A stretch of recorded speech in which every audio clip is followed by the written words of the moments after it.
好来，乡亲啊，咱继续就来关心这台湾新冠的疫苗的存量特别资料咯。已经有来自 AZ 也就是莫德纳的人，一直等无第二剂。 这就互人真烦恼咯。这个保护力是毋是会落降咧？参疫情的指挥官陈时中嘛讲有可能。那安尼做完着第一剂 AZ， 也就是莫德纳的民众要安怎才好咧？感染科的医师王立明讲，根据国外临床试验，两剂疫苗上久会当让6个月。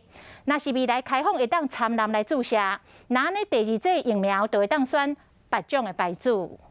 现在就很高级了。 若去讲到疫苗，陈时中的面色拢真沉淡。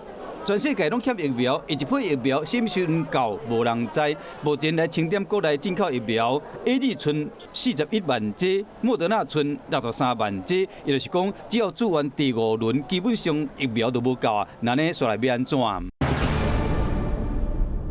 国内如果那时候有 RNA 疫苗，有 BNT 的疫苗，你当然可以接着打 BNT 的疫苗。那从以前疫苗的经验告诉我们，间隔拉到6个月，大致上还是安全的，就是疫苗的效果不会太打折扣。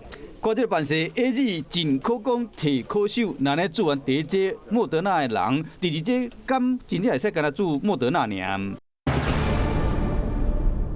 RNA 疫苗第2剂加强是非常重要的，所以一定不要省略第2针的 RNA 疫苗。那 BNT 跟莫德纳的 RNA 疫苗，基本上你可以视为相同。虽然感染科医师认为讲，无论 AZ 还是莫德纳疫苗，两剂让上久会使到半年，但过就惊讲抗体下降，伫等的这段时间，敢会使互这个国产的疫苗上阵？因为你不知道高端的保护效果有多好，你只知道高端会把你的抗体拉高一点。 所以在打之后呢，你应该还是会有得到一些好处。不过重点就是你这针当做一个战备多打的。因为高端疫苗基本上来讲，它并不是一个国际认证的疫苗，你打了跟没打一样，还不如做好自己的自我防护。 国产的疫苗敢会使摕来补，连医师的看法嘛无共款。